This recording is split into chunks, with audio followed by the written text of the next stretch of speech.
I only signed up for the survival course because my boss told me I needed a hobby. His exact words were, "Jonathan, you spend every weekend working or sitting at home. Go touch some grass." So naturally, I paid $300 to spend 2 days sleeping in the woods. Looking back, it was probably the best bad decision I've ever made. When I pulled into the gravel parking lot just after 7 on Saturday morning, about 30 people were already gathered outside the ranger station. Everyone looked far more prepared than I was. Expensive hiking boots, professional backpacks, camping knives hanging from belts. Meanwhile, I had borrowed half my gear from my cousin and wasn't even sure I'd packed enough socks. I stood there awkwardly with my coffee, wondering if it was too late to fake a stomach bug and drive home. Then I saw him, Charles. I hadn't expected him to be there. Actually, I hadn't seen him in almost 8 months. He worked in the same company as me, just on another floor. We'd talked a few times during office events, usually while waiting for coffee or standing around pretending to enjoy mandatory team building exercises. He was one of those people who somehow made conversation effortless. Tall, athletic without looking like he lived in a gym, dark blonde hair that always looked slightly messy, the kind of smile that made you forget what you were about to say, and unfortunately, he also happened to be the biggest crush I'd had in years. A completely pointless crush, because as far as I knew, Charles was straight. Every conversation we'd ever had ended with him mentioning hiking trips with his buddies, football games, or some woman from a dating app who had ghosted him. So I'd done what any reasonable person would do, ignored my feelings, avoided embarrassing myself, moved on, or at least I'd tried.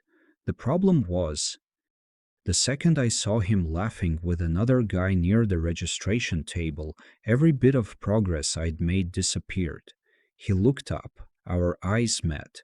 For a split second, I considered pretending I hadn't noticed him. Too late, his face lit up. "Jonathan." Well, there went my escape plan. He walked over carrying a huge hiking pack that somehow looked light on him. "I knew that was you." I smiled despite myself. "Hey, I didn't know you were coming." "I didn't either until 3 days ago," he laughed. "Same. You like camping?" He scratched the back of his neck. "I've never actually gone." I blinked. "You've never camped?" "Nope." "You look like someone who owns 3 kayaks." "I get that a lot." I couldn't help laughing.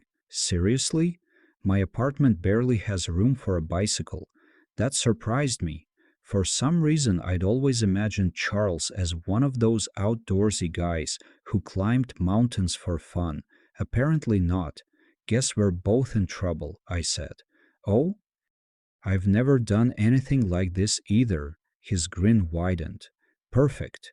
Before I could answer, a woman wearing an instructor's vest clapped her hands loudly. "Everyone, gather around." About 30 of us formed a rough semicircle. "My name's Erica. Welcome to Wilderness Basics." She spent the next 10 minutes explaining the course: navigation, fire building, water purification, emergency shelters, basic first aid. Then she smiled. And because survival isn't a solo activity, my stomach sank. "You'll all be working in pairs." People immediately started glancing around. I looked anywhere except Charles. "Don't pair us. Please don't pair us." There was no way I'd survive 2 days pretending to act normal around him. Erica reached into a bag full of numbered wooden tokens. "Come grab a number." One by one we stepped forward. I pulled out a small wooden disc, number 12. Charles reached in immediately after me. He turned his over. "You've got to be kidding." "What?" He held it up. 12, of course. Someone behind us whistled. "Looks like fate." I rolled my eyes. Charles laughed. "Guess we're partners." I forced a smile while internally questioning every life decision that had led me to this exact moment. The morning started with map reading. Charles and I knelt beside a laminated topographic map while Erica explained contour lines. "You've done this before?" Charles whispered. "No." "You look like you know what you're doing." I'm nodding confidently. "Oh, so are you." He laughed quietly. For the next hour, we stumbled through navigation together. Neither of us had any clue what we were doing. At one point, I confidently pointed north. The instructor gently informed me I was pointing west. Charles laughed so hard he nearly dropped the compass. "I'm never letting you navigate. You'll regret saying that." "I already do." It was easy, way easier than I remembered. Conversation just happened naturally. No awkward pauses, no forced small talk. By lunchtime, we'd somehow become the pair everyone kept joking about. "You two are weirdly coordinated," one of the instructors said. Charles shrugged. "We're equally incompetent." That earned another laugh. After lunch came shelter building. We were handed rope, a tarp, and told to create something we'd actually sleep under if necessary. Charles stared at the pile. "I watched one YouTube video." "I watched none." So, so we're doomed." He smiled. "I like our chances." For the next 2 hours, we tied terrible knots, argued over branches, accidentally collapsed the tarp twice, and laughed more than either of us probably should have. At one point, I slipped on wet leaves. Before I hit the ground, Charles caught my arm. His grip was firm, warm. "You okay?" For a second, I forgot how to answer. "Yeah." "You sure?" I nodded. Our eyes met for just a moment longer than felt normal. Then someone shouted from another campsite. "Need help over there?" Charles let go. "We're good." But as we went back to working, I couldn't stop thinking about how natural it had felt being around him. And that scared me, because this weekend had only just begun. By mid-afternoon, the instructors decided we'd graduated from embarrassing ourselves in one place. Now it was time to embarrass ourselves in the woods. "We're sending each pair on a short navigation exercise," Erica announced. "You'll hike about 3 miles, locate 3 checkpoints, collect the colored tags, and return before sunset." Someone raised a hand. "What if we get lost?" She smiled a little too confidently. "Then you'll get some extra practice." Nobody laughed. Charles leaned toward me. "I suddenly don't like this course." I didn't like it when I packed my bag. Each pair received a compass, a paper map, and a radio that was only supposed to be used in an actual emergency. "No phones," another instructor reminded us. "Pretend the batteries are dead." Charles looked at me. "So, fearless leader?" I immediately handed him the compass. "Absolutely not." He laughed. "Fair enough." The first mile actually went surprisingly well. The trail wound through tall pines, with sunlight breaking through the branches in scattered patches. The farther we walked from the main camp, the quieter everything became. No traffic, no phones buzzing, just birds, wind, and our boots crunching over leaves. "I forgot how nice this is," Charles admitted. "You've never done this." "I forgot how nice I imagined it'd be," I smiled. "That's more accurate." For a while we talked about work, nothing serious. Office gossip, the terrible coffee machine on the fourth floor, the manager who somehow turned every 5-minute meeting into an hour. "I swear," Charles said, "if Kevin says circle back one more time, I'm quitting." "You won't." "No." "You'll complain about it over free donuts." Also true. It felt strange. We'd known each other for almost 2 years, yet we'd probably never talked for longer than 10 minutes at a time. Now we'd been together for nearly 6 hours, and somehow it still wasn't awkward. The first checkpoint was easy, a bright orange ribbon tied around a fallen log. Charles collected the tag while I checked the map. Only two more. We're basically survival experts. I think that's insulting to survival experts. Probably. The second checkpoint, not so easy. We argued over which ridge we were supposed to follow. I'm telling you, it's this way, Charles said. The map says left. The compass says right. The compass doesn't say right. It points right. It points north. Exactly. Charles. What? You have no idea how a compass works, do you? He stared at it for a long second. Not really. I burst out laughing. Oh, that's never leaving this forest. He shoved my shoulder lightly. You weren't supposed to notice. Eventually, we admitted defeat and carefully retraced our steps. 15 minutes later, we found the checkpoint. It had been exactly where I said it would be. Charles sighed dramatically. I hate that you were right.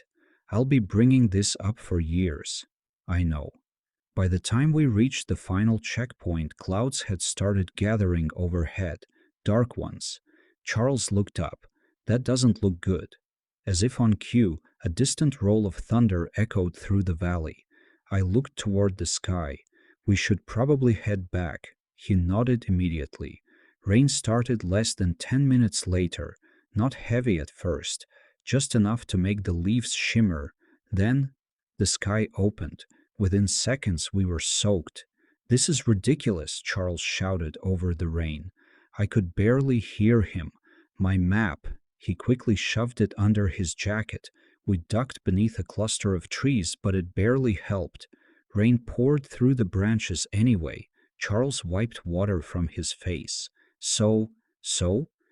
I think nature hates us. I've been thinking that since this morning.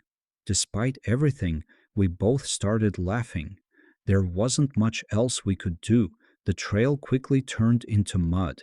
Every step became harder. At one point, Charles slipped. He caught himself against a tree. You okay? I'm fine. You almost introduced your face to a rock. I recovered. Barely. Oh, now you're judging? I'm enjoying this. He shook his head. You are the worst partner. You got paired with me. I know. He smiled anyway. About 20 minutes later, we reached a small stream. Only, it wasn't small anymore. The rain had swollen it enough that the narrow crossing was completely underwater. Charles frowned. I don't remember this. It wasn't like this earlier. Water rushed past faster than I liked. Not dangerous, but definitely stronger than before. We can probably cross, Charles said. Probably. You don't sound convinced. I'm trying really hard. He studied the current for a moment. I'll go first. Before I could argue, he stepped carefully onto the first submerged rock, then another, then his foot slid. Charles. He caught himself before falling completely, but one leg disappeared into the rushing water. I reached him in 2 quick steps. Give me your hand. I'm okay. Charles. He hesitated only a second before taking it. I pulled him onto the opposite bank. He stood there dripping, breathing hard. For a moment neither of us spoke. Then he laughed. I was trying to look impressive. You absolutely failed. I know. He looked down at our hands. We were still holding each other. Neither of us had noticed. Slowly, he let go. Something about that tiny moment stayed with me long after we'd started walking again. The rain finally eased just as camp came into view. Everyone else looked just as miserable as we did. Mud covered our boots. Our jackets were soaked. My hair was plastered to my forehead. One of the instructors laughed. You two look like you wrestled a swamp. Charles pointed at me. It was mostly him. I saved your life. You dramatically held my hand. You asked me to. I absolutely did. The instructor looked between us. I've seen partnerships fall apart over much less. Charles glanced at me before smiling. I think we got lucky. I wasn't sure if he meant the course or being paired together. Either way, my heart reacted far more than it should have. By the time everyone changed into dry clothes, the rain had completely stopped. The forest smelled different afterward, fresh, like wet pine and damp earth. The instructors had already started a large campfire in the middle of camp, and one by one everyone gathered around it with steaming mugs of coffee or hot chocolate. Charles dropped onto the log beside me with a quiet groan. I don't think I've ever appreciated dry socks this much, I laughed. Mine still feel wet somehow. I think that's psychological. Probably. For a few minutes, we just sat there, warming our hands near the fire. The orange light danced across everyone's faces while the instructors prepared dinner over a portable stove. It felt peaceful, a lot more peaceful than I'd expected. Dinner was surprisingly good, chili, fresh bread, and enough hot coffee to wake the dead. People started swapping stories about the navigation exercise. My partner walked us in circles. We found checkpoint 3 before checkpoint 1. I accidentally yelled at a squirrel because I thought it was another group. That earned plenty of laughter. Then someone looked at Charles. "What about you two?"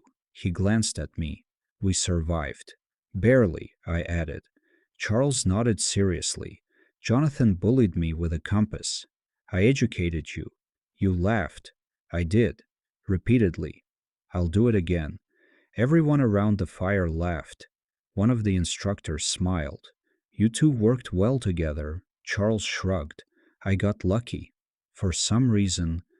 Hearing him say that again made my chest tighten. After dinner came the final activity of the evening, night navigation. The entire group groaned. Erica laughed. "Relax, you're not hiking far." She handed each pair a flashlight. "The point isn't speed, it's learning to trust each other." Charles looked at me. I don't like how ominous that sounded. I was thinking the same thing. The forest felt completely different after dark. The familiar trail had become a tunnel of shadows. Our flashlights only reached a few yards ahead. Everything beyond that disappeared into darkness. "You ever realize," Charles said quietly, "how loud the woods are?" I listened. Crickets, leaves moving in the wind, branches creaking somewhere above us. "I kind of love it," he nodded. "Me too." For a while we walked without talking. It wasn't uncomfortable, just quiet, comfortable. About halfway through the trail, Charles suddenly stopped. "What?" "Listen." I paused. Somewhere off to our left came a loud rustling sound, something moving through the bushes. My imagination immediately supplied the worst possibilities. "Please tell me that's a rabbit," Charles whispered back. "If I say yes, will you believe me?" "No." The rustling grew louder. We both stood completely still. A second later, a deer stepped onto the trail. It stared at us for exactly 2 seconds before casually walking away. Charles let out a long breath. "I almost fought a deer." "You would have lost." "I definitely would have lost." The trail narrowed after that. Tree roots crossed the path every few feet. The ground was still slick from the rain. "Watch your step," Charles said. "I know." "You've almost tripped 3 times." "I slipped once." "3." "You're exaggerating." I counted.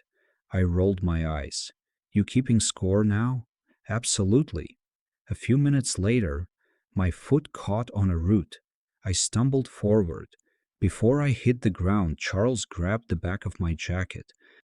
"I wasn't going to fall." "You absolutely were." "I had it." "You flailed." "I adjusted." "You flailed." I couldn't argue, mostly because he was right. When we reached the final marker, we found another surprise waiting for us. Each pair had been instructed to build a small emergency shelter using only materials they could gather nearby. Charles looked at the pile of branches. "I feel like we've already proven we're terrible at this. We have experience now. Experience failing still counts." Working in the dark wasn't easy. We kept bumping into each other, stealing the same branches. accidentally reaching for the same pieces of rope. At one point, our hands met. Neither of us pulled away immediately. Charles looked up. So, I've been meaning to ask you something. I tried to sound casual. Okay. Why did you sign up? The truth? Yeah, I poked at the pile of branches. My boss basically told me I needed a life. Charles laughed. That's actually believable. What about you? His smile faded into something smaller. My younger brother. You have a brother? Yeah. I didn't know that. Most people don't. He sat back against a log. He keeps telling me I spend too much time working. I smiled. So he gave you the same speech? Almost word for word. For a second, we just looked at each other. Then we both started laughing. We literally got bullied into being here. Apparently. The conversation drifted naturally after that.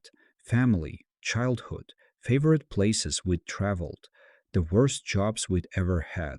I learned Charles had worked in a grocery store during college.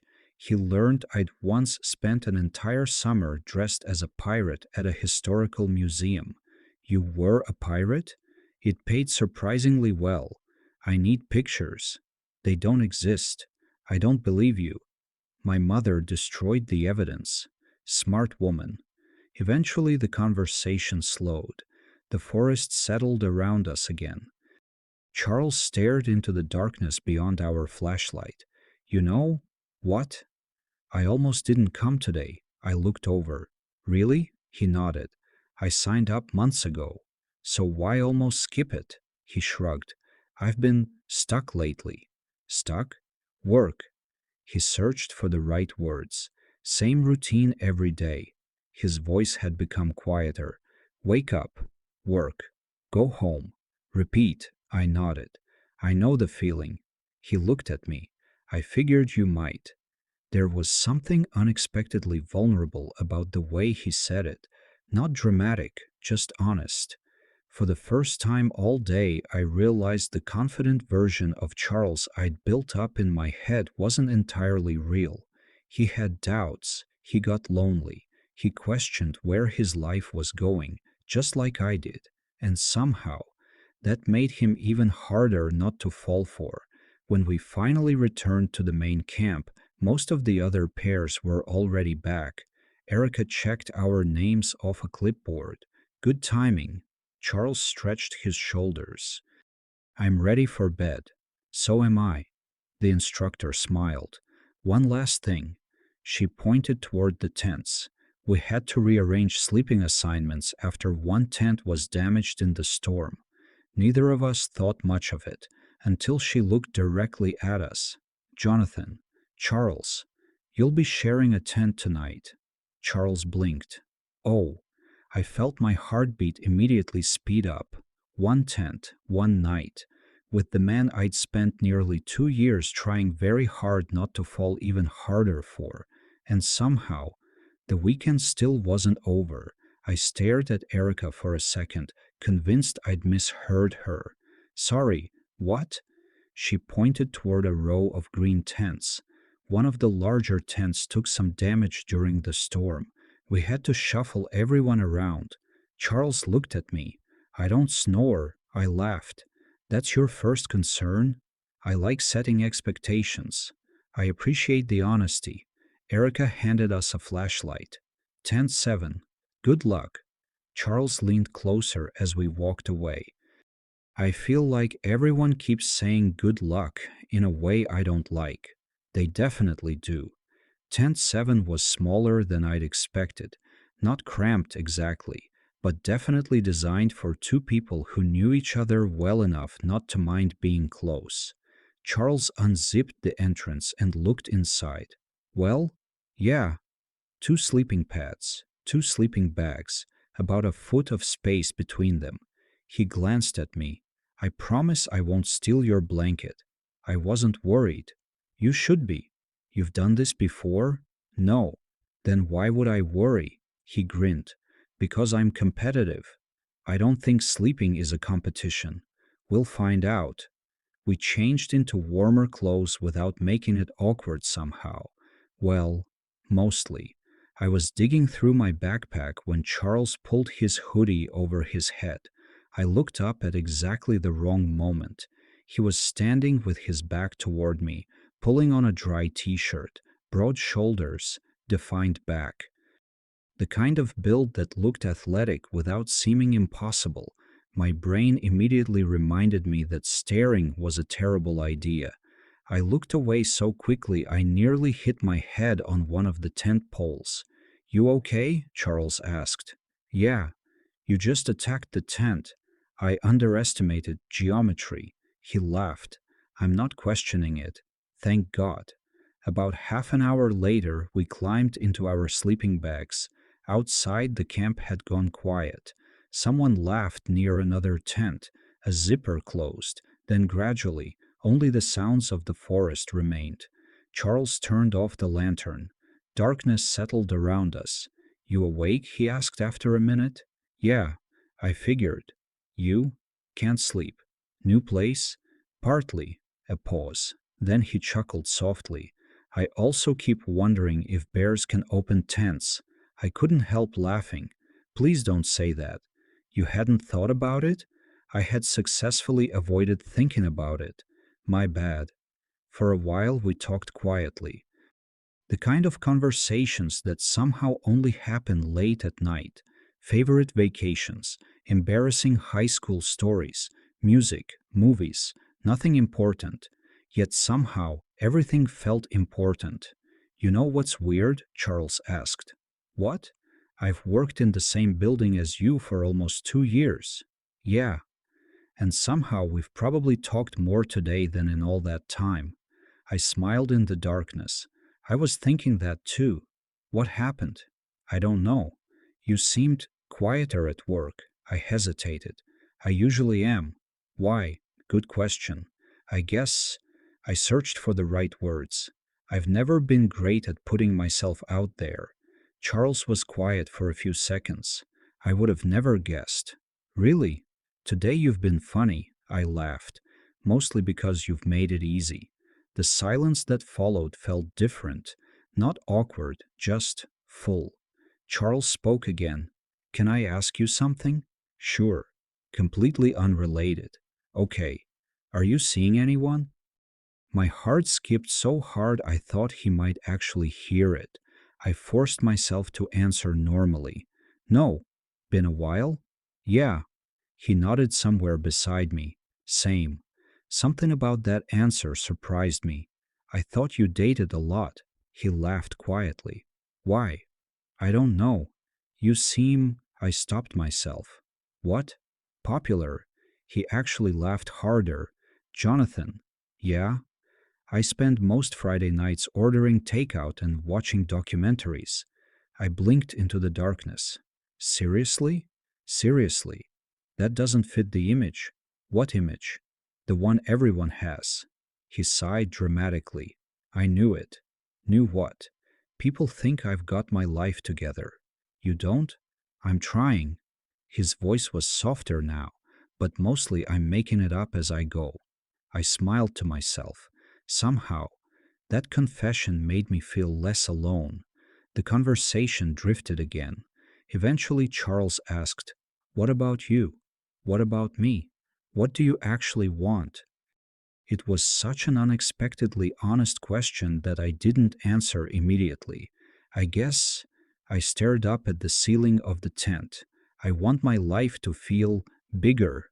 "Bigger?" "I don't mean money or work. I laughed awkwardly. "I don't want every week to look exactly like the last one." Charles was quiet. Then he said, "I get that." His answer came so quickly it sounded like he'd been waiting for someone else to say it first. A cool breeze moved through the tent. Charles shifted inside his sleeping bag. "You cold?" "A little." He reached into the corner of the tent. "I packed an extra blanket." "You did?" "My brother insisted." He tossed it toward me. "Here. I can't take your blanket. We'll share it." Before I could argue, he spread it across both sleeping bags. It covered the space between us. Our shoulders weren't touching, but somehow It suddenly felt like they almost were. Neither of us spoke for a long time. Outside, rain began falling again, gentler this time, just a steady rhythm against the fabric above us. It should have made me sleepy. Instead, I became painfully aware of how close Charles was. Not because anything was happening, nothing was, but because I could hear him breathing, hear him shift slightly whenever he got comfortable. It felt strangely intimate, in a way I hadn't expected. Then, just when I thought he'd fallen asleep, he spoke quietly into the darkness. "I'm really glad I got paired with you." My chest tightened. "So am I." It wasn't even a lie. It was probably the truest thing I'd said all weekend. Neither of us added anything after that. Eventually, the rain, the quiet, and the exhaustion caught up with us, and sometime before morning, I finally fell asleep wondering why two simple words, "I'm glad," had meant so much coming from Charles. I woke up before sunrise because something kept brushing against my arm. For one confused second, I forgot where I was. Then I remembered the survival course. The tent. Charles. I blinked slowly and realized the extra blanket had shifted during the night. Our sleeping bags had drifted closer together too, not by much, just enough that our shoulders were lightly touching through the fabric. Charles was still asleep. His face looked completely different without his usual easy smile, more relaxed, younger somehow. A strand of messy hair had fallen across his forehead, and his breathing was slow and even. I looked away almost immediately. Staring at your biggest crush while he's asleep? Definitely not the kind of memory I wanted to create. Carefully, I eased myself upright and crawled out of the tent. The morning air was cold enough to wake me instantly. Most of the camp was still asleep. Only Erica and another instructor were already up, boiling water for coffee. "Morning," she said. "Morning. You two survived the night?" I smiled. "Bears left us alone." She laughed. "Always a good start to the day." She handed me a mug of coffee. "Today's the fun part." "I thought yesterday was the fun part." "Oh." She smiled in a way that made me immediately suspicious. "You haven't seen today's final exercise yet." By the time everyone gathered after breakfast, the energy had completely changed. People were more relaxed. Strangers from yesterday were already joking with one another. It felt less like 30 random people, and more like one tired group that had survived something together. Charles walked over carrying 2 cups of coffee. "I guessed you'd want another." "You guessed correctly." I remembered. Something about those 2 words stayed with me. He remembered. It was such a small thing, but it didn't feel small. Erica stood in front of a large map. "Final challenge." Everyone quieted. "You'll complete a rescue scenario." She pointed towards several marked locations deep in the forest. "Each pair will receive coordinates. You'll navigate there, assess the situation, build a stretcher from the equipment provided, and transport your injured teammate back to base." Someone raised a hand. "Wait, injured teammate?" She nodded. "One person acts as the victim." Groans spread through the group. Charles leaned toward me. "I vote you." "Why me?" "You know where north is." "I do." "I'll probably carry us into another county." Each team drew a card to decide who played the injured person. Charles unfolded ours. He looked up dramatically. "Guess who just broke his ankle?" I grinned. "You." Tragic. Our checkpoint ended up farther than most. Almost 45 minutes from camp. The hike there was mostly uphill. At one point, Charles looked over. "You know." "What?" "I'm actually going to have to trust you." You say that like it's terrifying. It is. I've only gotten us lost once. It was almost twice. It was once. We'll never agree. When we reached the marked location, another instructor was waiting. He pointed to Charles. "Congratulations. You've fallen while hiking. Charles sighed dramatically. I always knew it'd end this way. The instructor wrapped a bright orange band around Charles's ankle. You can't put weight on this leg. He turned to me. You'll need to improvise transportation. Then he walked away. Charles looked at the pile of poles and rope. So, so, I suddenly regret volunteering. You literally lost a piece of paper. I still blame fate. Building the stretcher took almost half an hour, mostly because our first attempt collapsed immediately. Charles laughed so hard he nearly rolled downhill. I'm a terrible patient. You're enjoying this too much. I absolutely am. Eventually, we managed something that actually looked functional. I crouched beside it. Ready? He nodded. As I'll ever be. The first few hundred yards weren't bad. The stretcher held. Charles wasn't particularly heavy, but the trail back included rocks, mud, and several steep sections. After 10 minutes, my arms were burning. You can stop if you need to, Charles said. I'm fine. You don't sound fine. I'm breathing aggressively. He laughed. I noticed. Halfway down one hill, I lost my footing. The stretcher tilted. Charles instinctively reached out and grabbed my shoulder to steady himself. You okay? I'm fine. You almost dropped me. I didn't. You almost. I recovered, he smiled. Fair. A few minutes later, I finally admitted defeat. I need 30 seconds. Charles nodded. Deal. I lowered the stretcher carefully beside a fallen tree. We both sat in silence, catching our breath. The forest around us was completely still. Sunlight filtered through the branches, making everything glow. Charles looked out across the trees. This is nice. Yeah. I don't remember the last time I actually stopped. What do you mean? He shrugged. I feel like I'm always rushing somewhere. Work, groceries, gym, sleep, repeat. I nodded. I know. He smiled faintly. I figured you would. After another minute, he looked over at me. Can I tell you something? Sure. I almost quit my job last month. That surprised me. Really? Yeah. What stopped you? He thought about it. I realized I wasn't actually unhappy with the job. So what was wrong? He looked down at the leaves. I was lonely. The word hung between us. Simple, honest. I kept thinking changing jobs would fix it. He gave a small laugh. But I think I just wanted my life to change. I didn't know what to say, because I'd felt exactly the same way. I get it. He looked back at me. You do? I think so. I hesitated. I spent so much time waiting for something exciting to happen that sometimes I forget I'm supposed to make it happen. Charles smiled. That's actually a really good way of putting it. We sat there for another minute before he stood carefully on one leg. Come on. We've got a fake injury to finish. I laughed. You're surprisingly committed. I like winning. You've mentioned that.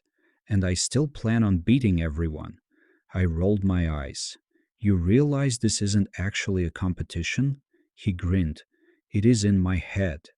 As we lifted the stretcher again, I caught myself smiling.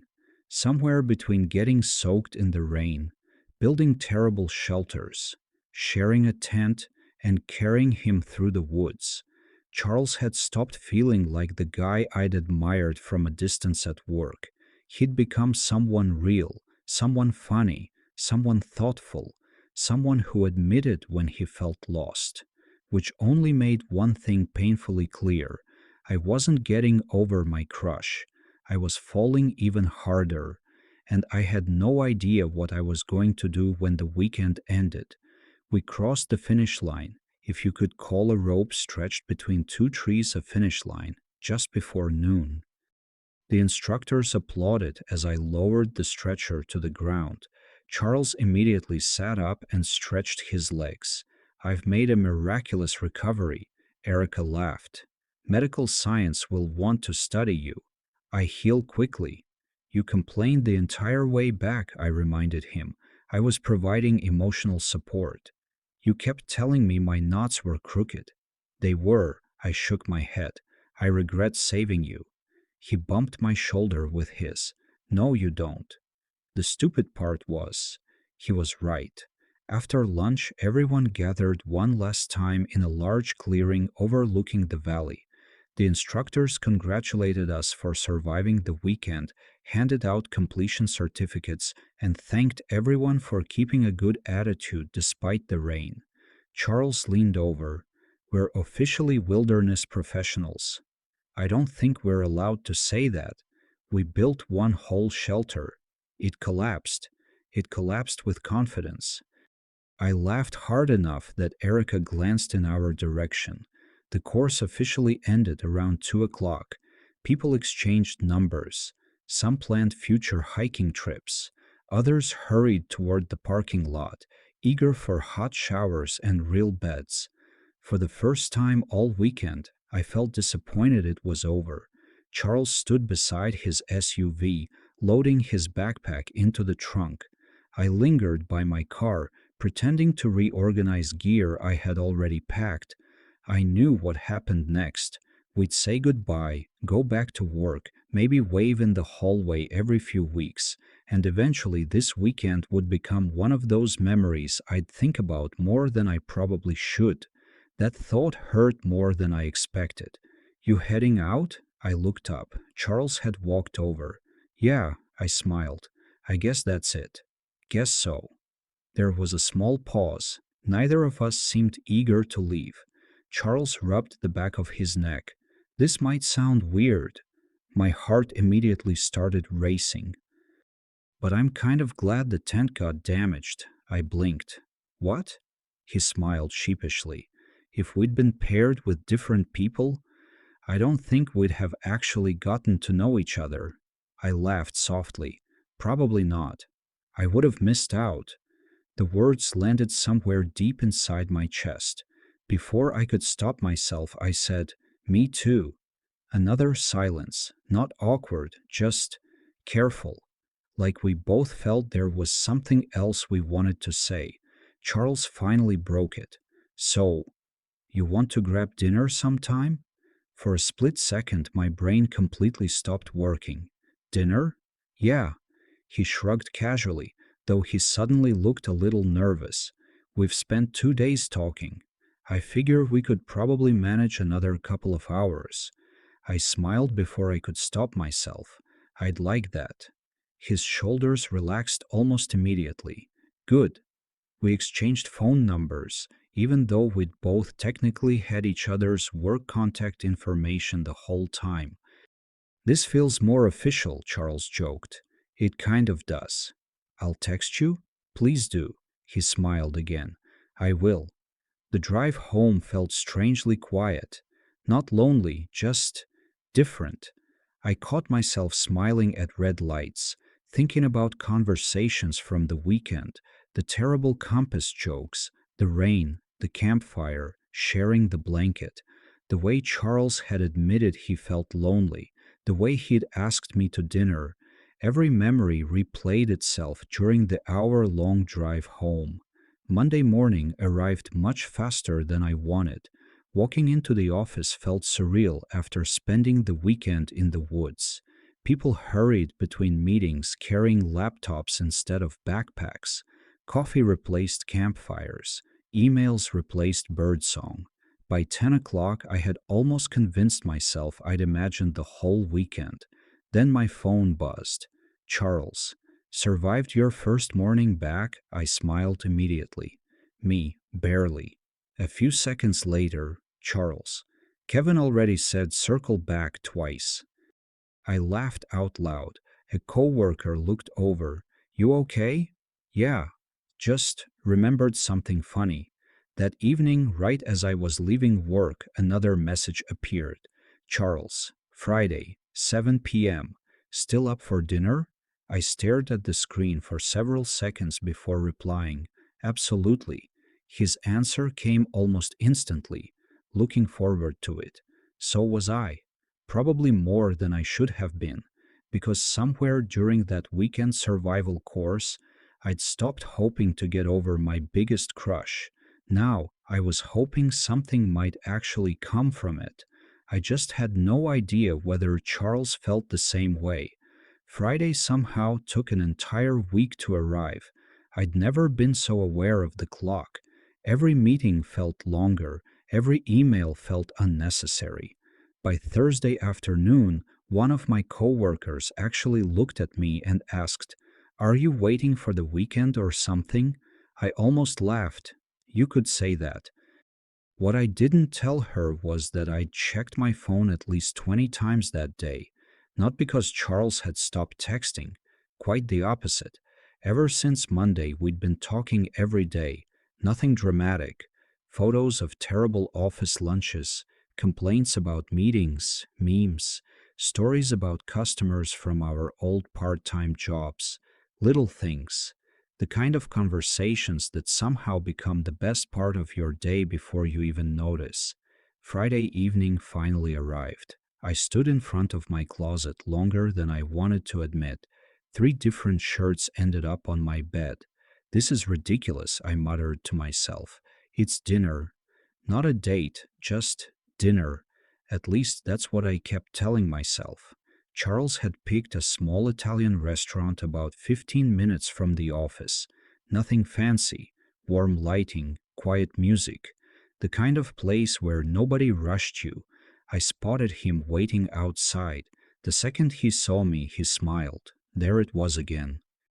That same smile from the survival course. Hey, hey. He looked me up and down for half a second.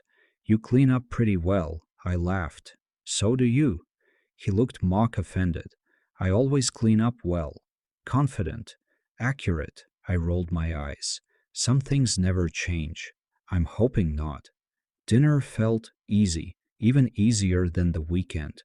Without backpacks or maps between us, we talked about everything we'd missed over the last 2 years. Our families, books we'd loved, places we wanted to visit, the dreams we'd quietly put on hold because life got busy. At one point, Charles leaned back in his chair. You know what's funny? What? I thought you didn't like me. I nearly dropped my fork. What? At work. You always seemed polite, but you never really stuck around after conversations. I stared at him. I wasn't avoiding you. It kind of looked like it. I laughed nervously. I was trying not to embarrass myself. He frowned. Why would talking to me embarrass you? I hesitated because there wasn't really a safe answer. I just, you seemed easy to talk to, and somehow that made me overthink everything. Charles smiled softly. I overthink too. You do? Constantly. That surprised me. You hide it well. He laughed. So do you. After dinner, we decided to walk instead of heading straight home. The evening was cool with a light breeze moving through the trees in the nearby park. We wandered along a paved path without any destination. It reminded me of hiking with him, just less mud. Charles shoved his hands into his jacket pockets. Can I admit something? Sure. I almost asked to switch partners on Saturday morning. I stopped walking. You did? He nodded. I was nervous. Because of me? Not because I didn't want to spend the weekend with you. He laughed quietly. The opposite. I felt my heartbeat speed up. What do you mean? He looked down at the path before answering. I'd had a crush on you for months. For a moment. The world seemed to go completely silent. I just stared at him. You? He nodded. I figured you were completely out of my league. I actually laughed. Charles, I'm serious. I spent half the weekend trying not to make an idiot of myself. I shook my head in disbelief. I thought you were straight. His eyebrows shot up. What? You always talked about dating women at work. He groaned. My coworkers kept trying to set me up with people. So, I'm bi. He rubbed the back of his neck. I just never talked much about my personal life. I couldn't help smiling. I spent almost 2 years convincing myself I didn't have a chance. He looked at me for a long second. You had a chance. I just didn't know you wanted one. We both laughed, mostly out of relief. We reached the same kind of wooden footbridge we'd crossed during the survival course. Charles leaned against the railing. I've been wanting to do this since last weekend. I looked at him. What? Instead of answering, he reached over and gently took my hand. No hesitation, no dramatic speech, just warm fingers slipping naturally between mine. You okay with this? He asked quietly. I looked down at our hands, then back at him. Yeah, more than okay, he smiled. So, I guess the survival course worked, I laughed. I don't think this was in the brochure. No, he squeezed my hand gently. I think this part we figured out ourselves. For the first time since I'd met him, I wasn't wondering whether my biggest crush liked me back.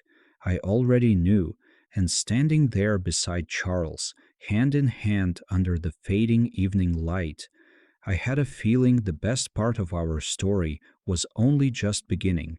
3 months later, I was standing in the exact same parking lot where everything had started. This feels weird, Charles said as he climbed out of his SUV. Weird good or weird bad? He looked around at the familiar ranger station before smiling. Weird good, I smiled back. Yeah. The survival course had organized a free alumni hiking day for anyone who wanted to come back. Neither of us had hesitated. Not because we suddenly loved survival training, but because this place had become part of our story.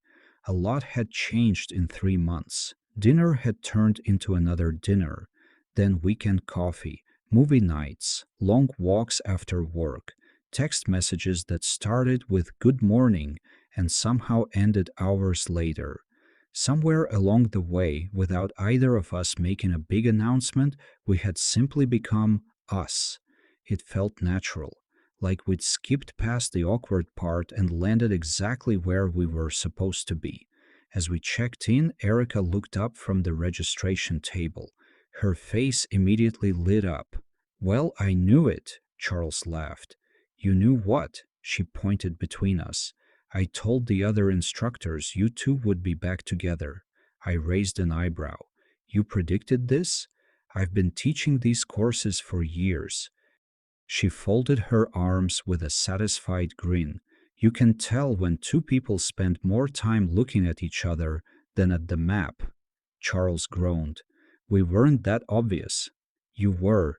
I covered my face with one hand. Please don't tell me everyone knew. Oh, she laughed. Everyone knew. Charles looked at me. So we were the only ones who didn't. Apparently. The hike itself was easy. No fake injuries. No emergency shelters. Just a relaxed walk through the same forest where we'd first spent an entire weekend together. Every few minutes, one of us would recognize something. That's where you insisted north was west. It happened once. It happened twice. It absolutely did not. Or, remember the deer? I remember you preparing to wrestle it. I would have lost. You admitted that. I know. We laughed our way along the trail. The memories felt lighter now, less like embarrassing moments, more like the beginning of something important. Eventually, we reached the stream. The same one that had nearly knocked Charles off his feet in the rain. This time the water was calm, clear enough to see every stone beneath the surface. Charles stopped on the bank. I owe you an apology. For what? I mocked your compass skills. You mocked everything. Fair, he smiled. But you were right. I was. I hate saying that. I know. He stepped onto the first rock. This time he crossed easily. When he reached the other side, he turned around and held out his hand. Your turn. I looked at him. You think I'm going to fall? No. So why the hand? His smile softened. Because I like holding it. I couldn't help smiling back. I stepped across the rocks until I reached him. Instead of letting go, he kept holding my hand. Neither of us felt any need to pretend anymore. We stayed behind after most of the group continued down the trail. The forest was quiet. A light breeze moved through the trees. Charles leaned against a large fallen log. You know what? I almost didn't text you after the course. That surprised me. Why? I kept thinking. He laughed at himself. What if you only said yes to dinner because you were being polite? I stared at him. I spent 4 days convincing myself you regretted asking. He blinked. Seriously? I almost turned my phone off Friday because I thought maybe you'd cancel. Charles shook his head, smiling. We're kind of hopeless. A little, he laughed. Good thing one of us finally asked. I bumped his shoulder gently. You mean you? I'll take the credit. We found a quiet spot overlooking the valley where we'd eaten lunch during the course. The view looked almost exactly the same. Tall pines stretching toward the horizon, mountains in the distance, blue sky replacing the storm clouds we'd seen that weekend. Charles sat beside me on a weathered log. I've been thinking, that sounds dangerous. It usually is. I laughed. He reached into his backpack. I actually brought something. What is it? He pulled out a small wooden compass. Not expensive, simple, hand carved. On the back, someone had engraved a few words. Glad I got paired with you. I looked up at him. You remembered. Of course I remembered. He rubbed the back of his neck, suddenly looking as nervous as he'd been the day he asked me to dinner. I know it's kind of cheesy. It is. I can stop. No, I smiled. It's perfect. He let out a relieved laugh. I was hoping you'd say that. I turned the compass over in my hands. It wasn't really about directions. It was about everything that had happened because two identical wooden tokens had been pulled from a bag on a Saturday morning.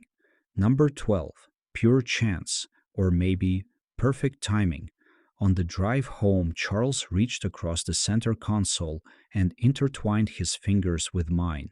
So, you want to know something? Always. I still have absolutely no idea how to use a compass. I laughed so hard I nearly missed the next turn. I knew it, but he squeezed my hand. I don't mind anymore. Why? He looked over with the same smile that had caught my attention all those months ago.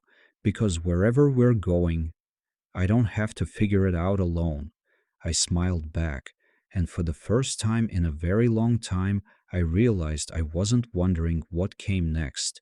I was simply looking forward to finding out, with Charles beside me.